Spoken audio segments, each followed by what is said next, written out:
बिस्मिल्लाहिर्रहमानिर्रहीम, अस्सलाम वालेकुम dear viewers, I am Imran Hasan और मेरे साथ अरमला हसन है और आप देख रहे हैं एक्सप्रेसो का एक brand new episode since it's the start of the weekend. Start of the week, not the weekend. Weekend मेरे सर पे सवार है अभी तक। Hi Monday and Monday blues are so genuine कि कभी-कभी आपका दिल करता है कि आपको 2 छुट्टियां मिली हो, उसके बाद आप सुबह आपको कहीं कि आपने ऑफिस जाना है। एक्साइटमेंट जरूर होती है कि हमने आकर शो करना है, but at the end of the day मुझे थोड़ी सुस्ती भी हो रही होती है कि सुबह जाना है, उठना पड़ेगा, तैयार होना पड़ेगा। लेकिन मंडे को ये फीलिंग आती है। बाकी वीकडेज में मेरे ख्याल से इमरान वी गेट नॉर्मल। यार नहीं करता दिल आने का, बहुत सारे लोगों का आज ऑफिस जाने का दिल नहीं कर रहा होगा, लेकिन जाना पड़ रहा है, कोई बात नहीं। काम ऑफिस नहीं जाएंगे तो काम कैसे करेंगे, काम नहीं करेंगे तो फिर कमाएंगे कैसे?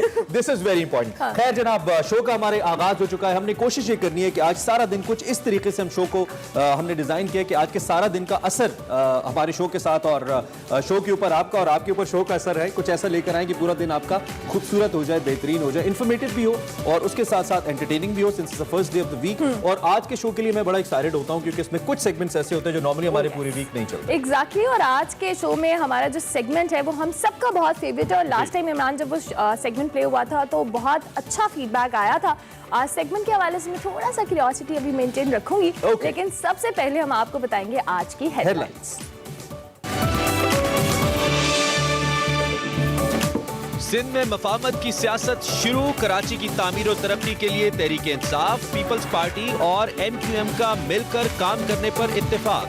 6 रुकनी मुशावरती कमेटी कायम। साबिक सदर आसिफ अली जरदारी आज एहतसाब अदालत में पेश होंगे। सिक्योरिटी इंतहाई सख्त कर दी गई।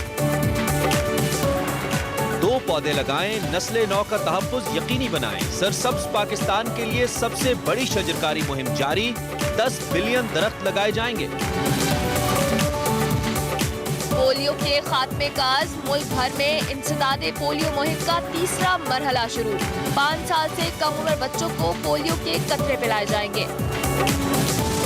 मिलिए मुस्तनसर हुसैन तारड़ से, सवाल पूछेंगे उनसे उनकी किताब निकले तेरी तलाश में से।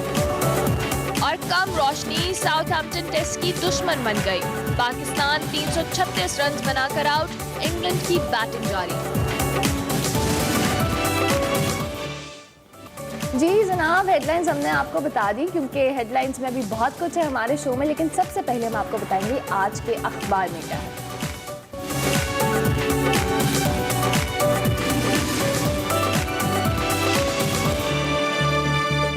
सियासी मंजरनामे के ऊपर कुछ बहुत अहम खबरें हैं आज की। हम अगर रोजनामा एक्सप्रेस की टॉप स्टोरीज की बात करें, वैसे तो कराची के हवाले से हमारी टॉप स्टोरी है, लेकिन एक बड़ी इंपॉर्टेंट खबर है, वो है आसिफ अली जरदारी साहब के हवाले से, जो कि को चेयरमैन है पाकिस्तान पीपल्स पार्टी के।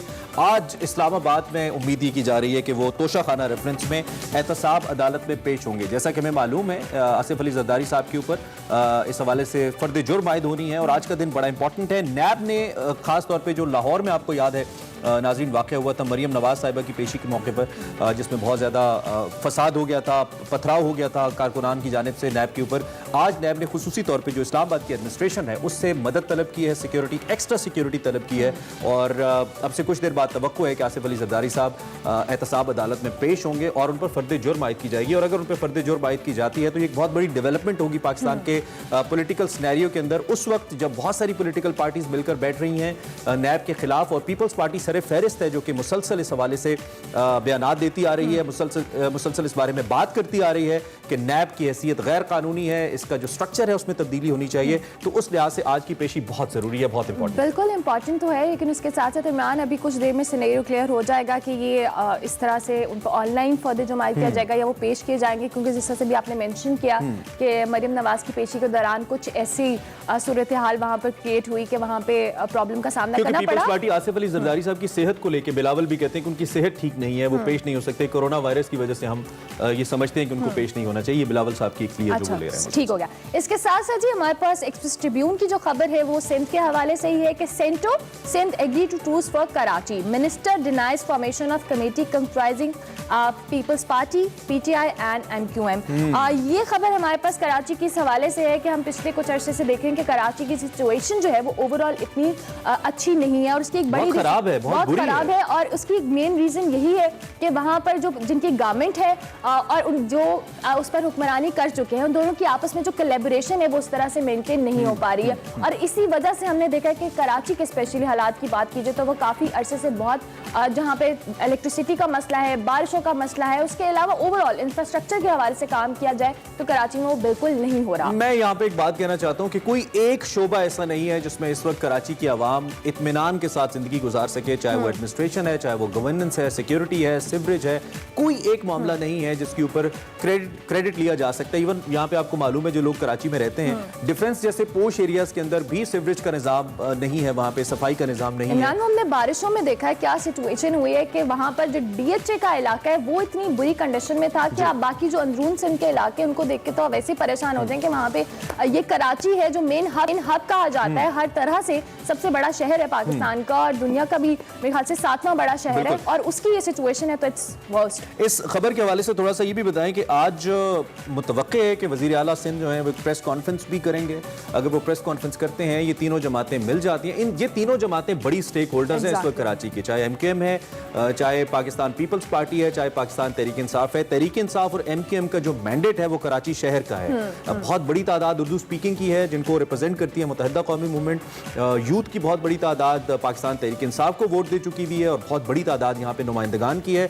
दूसरी जानिब पाकिस्तान पीपल्स पार्टी चूंकि अगरचे वो इलेक्ट रूरल सिंध से हुई है लेकिन गवर्न कर रही है सिंध को, तो ऑब्वियसली उसका एक बहुत बड़ा किरदार है इस वक्त। सो इस सारी सूरत हाल के ऊपर हमें देखना होगा कि क्या नताइज निकलते हैं। Let's hope for the best, let's hope for exactly. और अगर ये तीनों पार्टीज आपस में आके कराची की सिचुएशन को बेहतर करेंगी तो मेरे ख्याल से कराची वालों की भी किस्मत जाग जाएगी, क्योंकि इतने अल्लाह करे जाग ही जाए। हाँ, वो इतने अरसे से उम्मीद पे बैठे हैं कि कराची को भी कोई देखे, उसका भी कोई पुरसान हाल हो, क्योंकि जिस हिसाब से वहाँ पर मसाइल हैं और दिन ब दिन उनमें इजाफा हो रहा है, कमी वाकई नहीं हो रही है। ठीक है, मेन डेस्क की जानिब चलते हैं। मेरे ख्याल में आज की बड़ी खबर भी हमने डिस्कस करनी है और कराची भी हम बात करते रहेंगे। अब not gonna leave my cup of coffee, आप भी उठा लें अगर मैं भी उठा लूं। खैर जनाब, आगे चलते हैं और इस वक्त हम नजर डालते हैं आज की बड़ी खबर पर।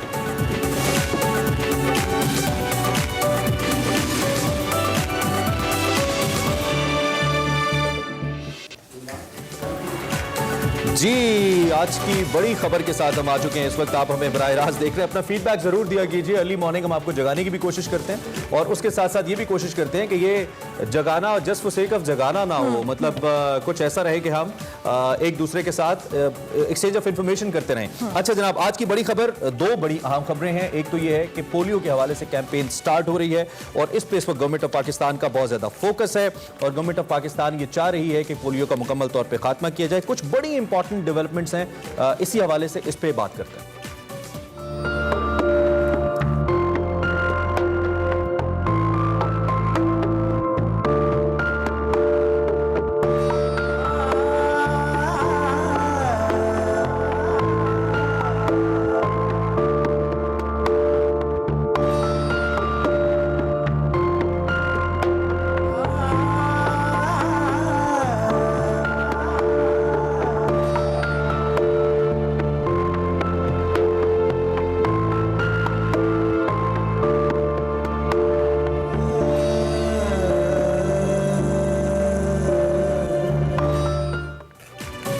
पोलियो मुहिम के हवाले से हम आपको अपडेट करेंगे, उस पर डिस्कशन भी करेंगे। पेन गिरा दिया, कोई बात नहीं, खैर है, its beauty of a life show. ठीक हो गया जी। पोलियो के हवाले से पोलियो मुहिम का आगाज जनाब किया जा रहा है और इसका आगाज जो है पंजाब और सिंध में 15 से 18 अगस्त तक होगा, जबकि KPK की बात की जाए तो 13 से 18 अगस्त तक होगा। बलूचिस्तान में 17 से 22 अगस्त तक इस मुहिम का आगाज किया जाएगा और जबकि आजाद जम्मू कश्मीर की बात की जाए तो 17 से 22 अगस्त तक पोलियो मुहिम जारी रहेगी। पोलियो मुहिम के हवाले से हम आपको इसलिए अपडेट कर रहे हैं। इसमें ये भी बताइए ना, सिंध में 92 लाख से ज्यादा बच्चों को, जबकि पंजाब में 1 करोड़ 73 लाख बच्चों को पोलियो ड्रॉप्स पिलाए जाएंगे। बिल्कुल, और साथ साथ आपको इस वबा के से डरने की भी जरूरत नहीं है, क्योंकि प्रॉपर SOPs के साथ ये मुहिम का आगाज किया जाएगा ताकि किसी किस्म का कोई खतरा ना हो। एक बात जो कहनी बहुत जरूरी है पेरेंट्स के हवाले से कि आप वैसे भी बहुत कोऑपरेट करते चले आए, हम जानते हैं। जो लोग इस हवाले से कुछ मशकूक राय रखते हैं आपके आसपास, उनको लगता है कि वो पोलियो कतरे नहीं पिलाना चाहते बच्चों को, आप प्लीज, आपका एक सोशल रिस्पॉन्सिबिलिटी आपकी बनती है कि आप उनको जाके बताएं कि इससे कोई फर्क नहीं पड़ता, ये हमारे बच्चों के मुस्तकबिल के लिए जरूरी है। ज्यादा नहीं बोलेंगे। वकार मलिक साहब हमारे साथ मौजूद हैं, हमारे सीनियर एनालिस्ट और आपको पता है साइकोलॉजिस्ट भी हैं, फिलैंथ्रोपिस्ट भी हैं, मुख्तलिफ मामलात पे इनकी बड़ी रिसर्च है। इनसे हम ज़रा इस बारे में पूछ लेते हैं, चूँकि Pakistan is one of those 2 countries unfortunately जिसमें पोलियो अभी तक एग्जिस्ट करता है। Welcome to the show, good morning, thank you very much for coming. कल बड़ी इंपॉर्टेंट डेवलपमेंट हुई। बिल गेट्स जो कि बहुत इंटरेस्टेड हैं मिलिंडा एंड गेट्स फाउंडेशन के, जो चाहते हैं कि पोलियो खत्म हो, आर्मी चीफ से भी उनकी बात हुई और पाकिस्तान आर्मी भी अपनी सर्विसेज दे रही है सिक्योरिटी के पॉइंट ऑफ व्यू से। कितना इंपॉर्टेंट है ये 3rd स्टेज पोलियो एरेडिकेशन का? आप क्या समझते हैं इसका क्या इम्पैक्ट होगा? वो कहा जाता है कि ज़िक्र इस्लाफ से बेहतर है कि खामोश रहें। कल नई नस्ल में हम लोग भी बूढ़े होंगे।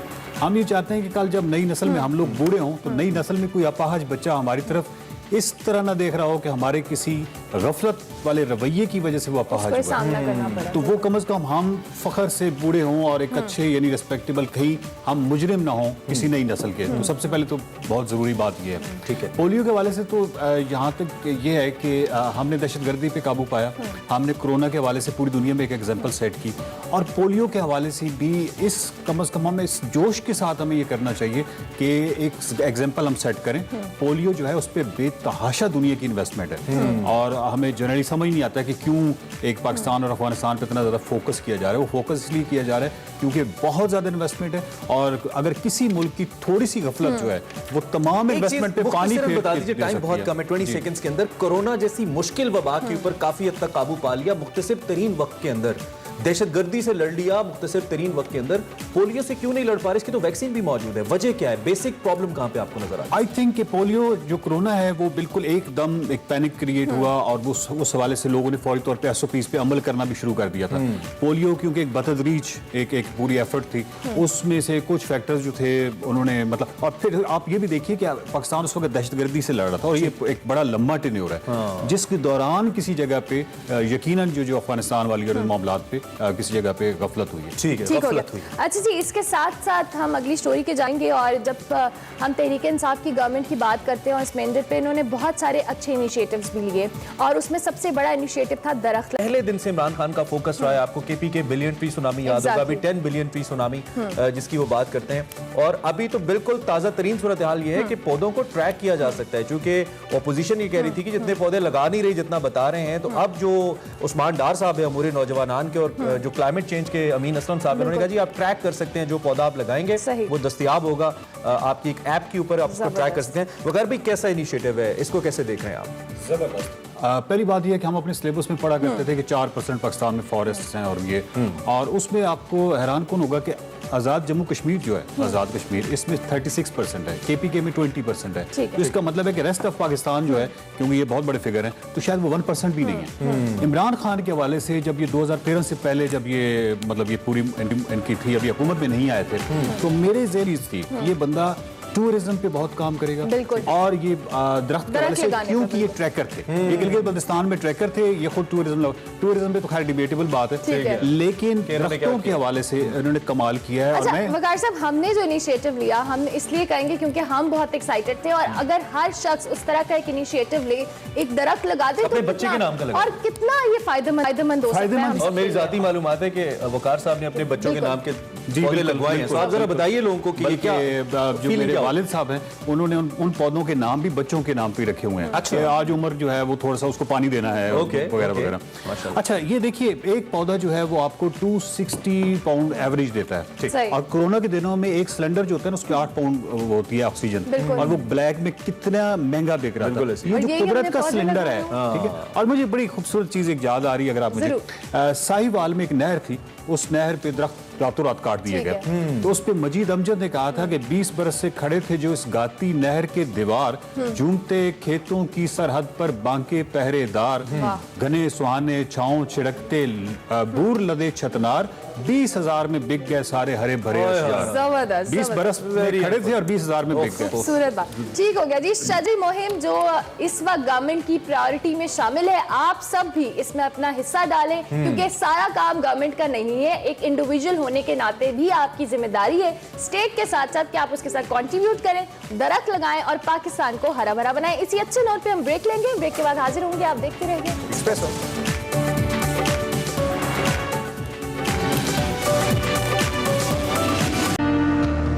अल्लामा इकबाल के मिसरे से ये मैंने मुस्तार लिया, निकले तेरी तलाश में काफला हाय रंगो बू। 1958 में मैंने एक सफ़रनामा पहली मरतबा लिखा था, लंदन से मॉस्को तक, जब हम सोवियत यूनियन गए थे। उसके बाद कभी लिखने का ख्याल नहीं आया। तो 69 में जब मैं बाई रोड गया हूँ मुख्तलिफ मुल्कों में, तो वापसी पर मुझे ये ख्याल आया कि मेरे जो एक्सपीरियंसेस हैं वो गालिबन किसी और अदीब के या किसी सफ़रनामा निगार के नहीं हैं, क्योंकि मेरा तरीक़ाकार जो था सफ़र का वो बहुत मुख्तलिफ था। मेरा अपना खैमा था, स्लीपिंग बैग था, खुराक अपनी साथ थी और रुकसैक कंधे पे डाला हुआ है, जिसने किसी ने लिफ्ट दे दी उसके साथ बैठ गए, जहाँ उतार दिया वहाँ रात कर ली। तो कोई प्लान नहीं होता था, जो कहते हैं ना बेमकसद एक आवारागर्दी, और आवारागर्दी होती ही बेमकसद, मकसद के साथ हो तो वो तिजारत हो जाती। तो बाहर तो किताब शाया हो गई थी, इफ्तिताई तकरीब वो मुझे आज तक याद है, शाहजहान ओरिएंटल में हुई, जो बाद में जला दिया गया कार्टून्स के सिलसिले में। बहुत खूबसूरत रेस्टोरेंट और उसकी सदारत जो थी वो इशफाक साहब ने की, क्योंकि इशफाक साहब मुझे पसंद थे, उनको मैं भी किसी हद तक पसंद था, लेकिन शायद एक्टर के तौर पे एक मोहब्बत सौफ साने के 3-4 प्लेस में मैंने काम भी किया उनके साथ, मुझे उनकी तहरीर भी पसंद थी। वो अभी बाबा नहीं हुए थे, बाबा होने से पहले की तहरीरें मुझे ज़्यादा पसंद।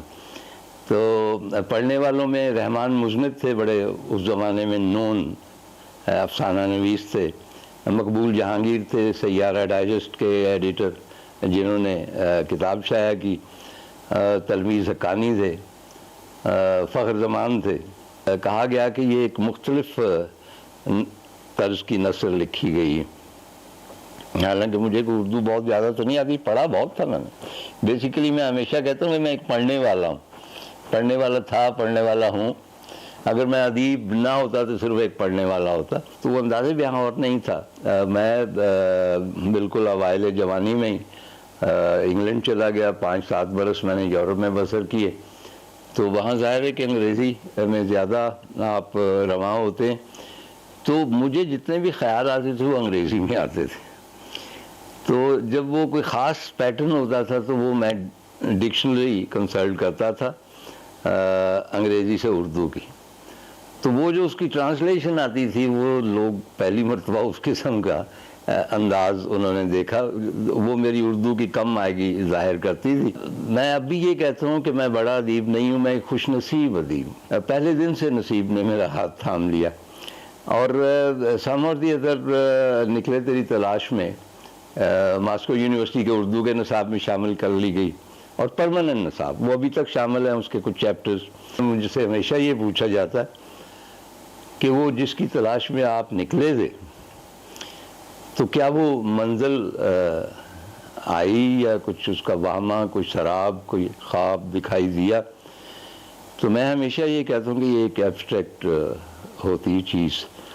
तलाश जो है वो अवतार ने भी की, उसके परिंदों ने भी की, लेकिन उसका कोई फाइनल स्टेज नहीं होती। वो ऐसी कोई स्टेज आती है जिसमें तलाश करने वाला और वो जिसकी तलाश है वो आपस में एक हो जाते हैं, मतलब, और उनको पता नहीं चलता कि इसमें तलाश कहाँ है और तलाश करने वाला कहाँ है। मैं अब भी ये कहता हूँ कि मैं बड़ा अदीब नहीं हूँ, मैं एक खुशनसीब अदीब। पहले दिन से नसीब ने मेरा हाथ थाम लिया। धुंध और उदासी आपस में मदगम हो गए, ये वो आपने लिखा है निकले तेरी तलाश में। मैं पूछना ये चाहता हूँ कि ये दूसरी जूलियट से क्या मुराद है? निकले तेरी तलाश में होगा। मैं जानना ये चाहता हूं कि जो सफर जितने आपने किए और सफरनामे लिखे, उनकी फहरिस्त में निकले तेरी तलाश में का क्या मकाम है? मुकाम तो तब बनता है जब तमाम सफ़र मुकम्मल हो जाएं।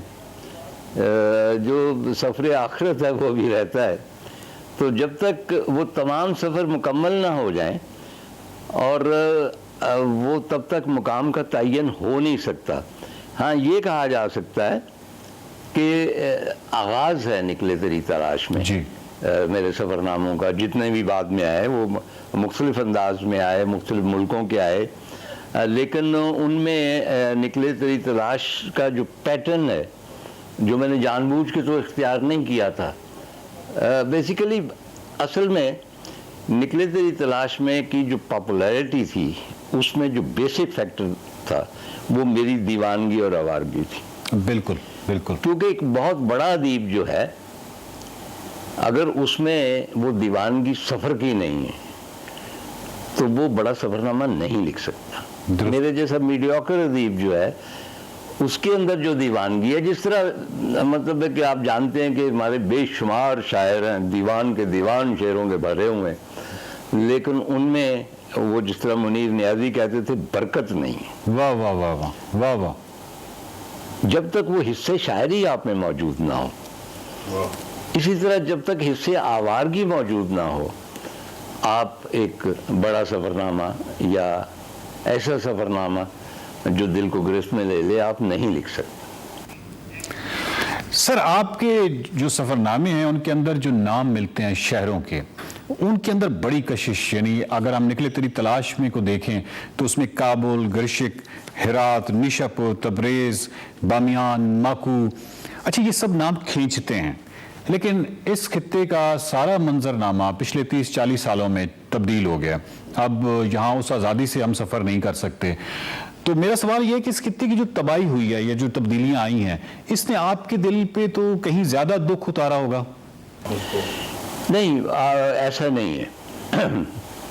जिस तरह मुझसे पूछा जाता है कि ये जिस घर में हम ये रिकॉर्डिंग कर रहे हैं डिफेंस में,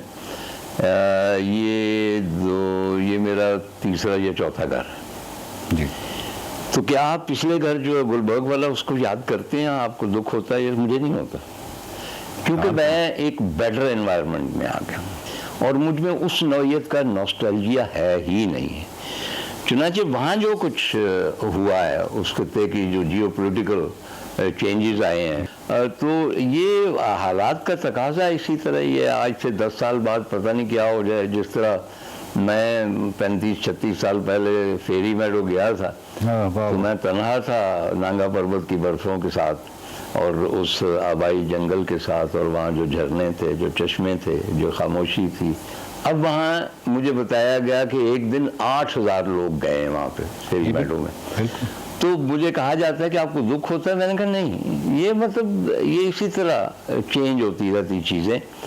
अलबत्ता मुझे अफ़गानिस्तान का थोड़ा सा इसलिए है, अफ़गानिस्तान मुझे अपनी लैंडस्केप से इतना मुसख्खर करता है, इतना फैसिनेट करता है कि अगर दुनिया में मुझे पूछा जाए लैंडस्केप के हवाले से टॉप पे जो मुल्क है तो वो उसकी डेसोलेशन जो है, उसकी बैरननेस जो है, उसकी वास्टनेस जो है, वो इस तरह लगता है कि आप जब उसमें दाखिल होते हैं तो जैसे अभी अभी कुन फयकून का आ गया और ये क्रिएट हुआ है सारा कुछ। अच्छा सर, निकले तेरी तलाश में के शुरू में ही बस पे वापसी के सफ़र के हवाले से आपने खुद अजियती का एक तख़य्युल खींचा है, यानी एक आपका एक तख़य्युल है कि कैसे आप एक हादसे में फौत हो जाते हैं और फिर अपनी वालदा और वालिद के कर्बनाक दुख का जो नक्शा खींचा है। इस किताब का जो ये वाला हिस्सा है ये आपके वालिद साहब की नज़रों से गुजरा था उस वक्त, और क्या उन्होंने कोई प्यार भरी डांट या प्यार भरी सरजनिश की थी आपको? एक्चुअली मेरे वालिद वैसे ही सरजनिश करने वाले थे ही नहीं। वो कभी मुझसे ऊंचा नहीं बोले, मतलब कि ज़गो-कोब करना तो मतलब सवाल ही पैदा नहीं होता। बल्कि मुझे याद है कि पहली मरतबा जब मैं अपनी बेटी के साथ गया, वो जो डिज्नीलैंड है वो ऑरलैंडो में रहती, तो वहाँ एक प्रोफेसर साहब एक उल्लू, बड़ा सा उल्लू बिठा के ना तो बच्चों को बता रहे थे कि इसकी खसाइल क्या है, ये खाता क्या है और इसकी आदतें क्या है। तो मैं उस उल्लू को देख के ना तो मैंने अपनी बेटी से कहा, मैंने कहा कि मुझे तुम्हारे दादा जान याद आ रहे हैं। उनका वो क्या बात कर रहे हैं आप उल्लू को देख। तो मैंने कहा कि वो नाराज़ तुम्हें पता नहीं होते थे, और जब बहुत नाराज़ होते थे तो कहते थे मुझे कि तुम बड़े उल्लू।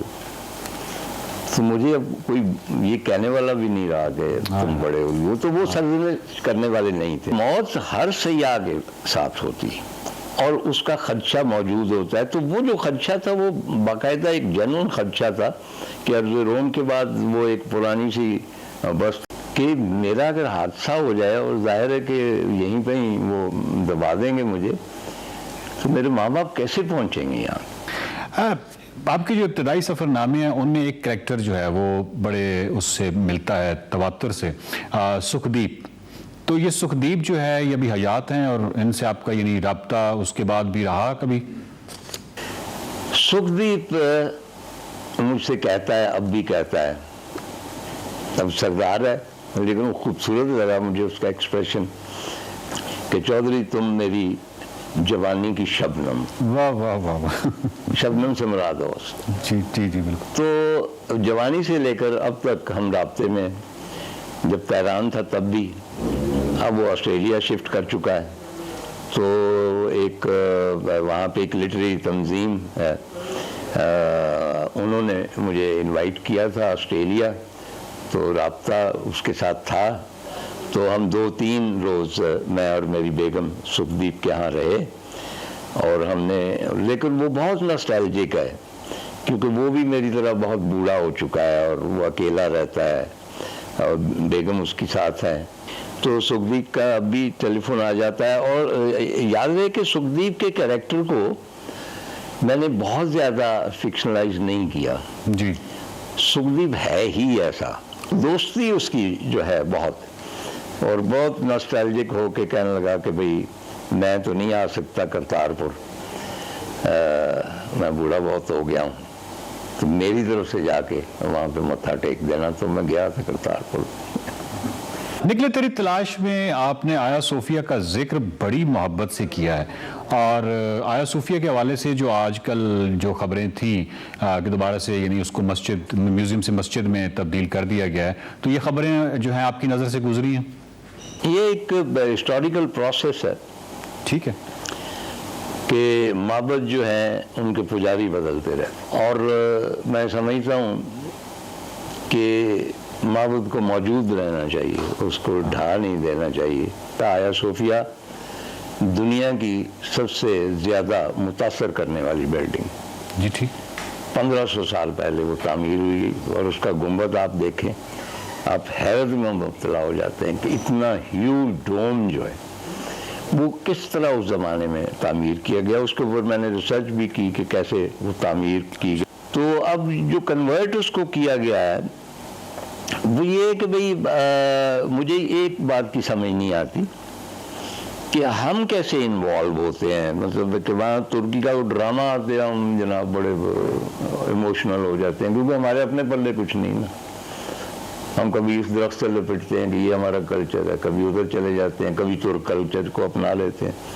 हालांकि वो जो सीरियल है वो आज से मैंने 3-4 साल पहले पूरे उसके 400 एपिसोड देखे थे, वेरी गुड। प्रोड्यूसर ने भी ये कहा है कि ये 400 एपिसोड के लिए हमें सिर्फ 4.5 सफ़े हिस्टोरिकली इसकी तफसीर मिली है, उन 4.5 सफ़ों पे हमने ये बेस किया है, तो ये फिक्शन है। जब अतातुर्क ने उसको कन्वर्ट किया तो वो उस वक्त की ज़रूरत थी। अतातुर्क ना होता तो मौजूदा तुर्की ना होता जी, आधा यूनान के पास होता, बाकी ब्रिटिश के पास होता, आप जानते हैं इसको। जी जी। ये अतातुर्क था जिसने उनको धकेला और अब उसने एक नई दुनिया में कर दिया। That was also the requirement of time कि डेमोक्रेसी राइज की जाए। उस डेमोक्रेसी का तो सवाल ही पैदा नहीं होता था उन जमानों में, बिल्कुल, और इसको सेकुलर किया जाए और इस तरह जो भी इस्लाहात उसने नाफिज की। आज आप उनको क्रिटिसाइज कर सकते हैं, लेकिन आप उन ज़मानों के बारे में सोचिए कि वो ज़माने कौन से थे। उन ज़मानों में आप देखेंगे कि यही कुछ होना था। चुनांचे अगर अतातुर्क ने किया, उसको म्यूज़ियम में तब्दील किया, तो that was the requirement of the time. ठीक है। अब अगर तुर्कों ने ये फैसला किया कि इसको मस्जिद होनी चाहिए, तो इसमें कंट्रोवर्सी वाली कोई बात नहीं। हज़रत अयूब अंसारी के रोज़े पर आप गए और जिस तरह निकले तेरी तलाश में आपने जिक्र किया है, उससे लगता है कि आपकी इन बुजुर्ग के साथ किस कदर वालहाना मोहब्बत और अकीदत है। हज़रत अयूब अंसारी रहमतुल्लाह, उनके बगैर इस्तांबुल है नहीं जी। इस्तांबुल का पहला ख्वाब जो था हज़रत अयूब अंसारी ने जी देखा। आप जानते हैं कि रसूलुल्लाह सल्लल्लाहु अलैहि वसल्लम की हयात में जी एक मुहिम जो थी वो इस्तांबुल के लिए रवाना की गई थी। हज़रत अयूब अंसारी उसमें शामिल थे। और हज़रत अय्यूब अंसारी जब वहाँ पे गए, अब ये लंबी बात हो जाती, तो वहाँ हैजे की वबा फैल गई जब इन्होंने मुहासरा किया हुआ था, एंड ही डाइड। मुझे जो चीज़ फैसिनेट करती है कि तुर्क जो है वो बेपनाह मोहब्बत करता है हज़रत अय्यूब अंसारी से, और लेकिन उसमें मोहब्बत ज़्यादा है, वो तकदीस उतनी नहीं है। वाह वाह वाह। They consider him as a friend. यानी आयूब कहेंगे कि मैं आयूब के पास गया, मैं आयूब के पास ये हुआ, अच्छा, मतलब है कि वो एक खुशी का जो तस्वर। जी जी, जी। और एक और मैं बात बता दूं कि जब भी नए तुर्क सुल्तान जो थे, उनकी ताजपोशी हमेशा हज़रत अय्यूब अंसारी के मज़ार पे होती थी, और उस ताजपोशी के मौके पर वो जो लिबादा रसूल सल्लम है जो टोपकैपी में है, वो सुल्तान वो पहनता था, और उसके हाथ में मोहर रसालत होती थी। कहने का मतलब ये है कि हज़रत Ayyub Ansari is part and parcel of Istanbul. Istanbul उनके बगैर मुकम्मल नहीं। तो उसी हिसाब से मेरी भी अकीदत, वो अब उनका मेज़बान रसूल होना वो एक अलग किस्सा है। सर, ओरिएंट एक्सप्रेस पर जब आप सवार होते हैं निकले तेरी तलाश में, तो वहीं पे यूरोपियन कुछ ममालिक के आप वीज़े लगवाते हैं। मतलब सवाल ये है कि क्या उस वक्त ये इतना आसान होता था, ये जो वीज़ा प्रोसेस है? अब तो खैर बहुत ही मुश्किल है। बिल्कुल, वो वहाँ पे कोई अभी ये जो थी ना mass migration from Africa and Asia, ये नहीं हुई थी। मतलब है कि मेरा ख्याल है कि उस ज़माने में या 1-2 साल पहले आगे पीछे वो वीज़ा भी नहीं होता था इंग्लैंड का। आपके पासपोर्ट, आप चले जाए, चुनांचे ये चीज़ें मुश्किल नहीं होती। वीज़े सिर्फ होते थे कम्युनिस्ट मुल्कों के। सर, एक शहर मिलान आपने उसका जो तज़किरा किया है निकले तेरी तलाश में, उसमें एक जगह आपने लिखा है कि शेक्सपियर की जूलियट भी इसी शहर में रहती थी, मुझे ख्याल आया। और एक और जूलियट भी तो इस वक्त रूम के फवारे में सिक्के डाल रही होगी। धुंध और उदासी आपस में मदगम हो गए। ये वो आपने लिखा है निकले तेरी तलाश में। मैं पूछना ये चाहता हूँ कि ये दूसरी जूलियट से क्या मुराद है? ये दूसरी जूलियट वो है जिसको उसका रोमियो छोड़ के चला गया। अच्छा, मतलब इख्तिसार में आपने काफ़ी कुछ कह दिया। नाज़रीन, निकले तेरी तलाश में एक ऐसी किताब है जिसके बारे में बड़ी आसानी से कह सकता हूँ कि ये 200-300-400 किताबों का एक निचोड़ है, क्योंकि उसमें तारीख, तहज़ीब, इसके अलावा जो तार साहब का ख़ास असलूब है, ये तमाम चीज़ें इस किताब के अंदर आ गई हैं। और ये किताब बड़ी आसानी से ये भी कहा जा सकता है कि उर्दू अदब में ये इसकी हैसियत सफ़रनामों में एक माँ की सी है। तो मुस्तनसर हुसैन तारड़ की अगली किताब तक के लिए दीजिए इजाज़त। खुदा हाफ़िज़।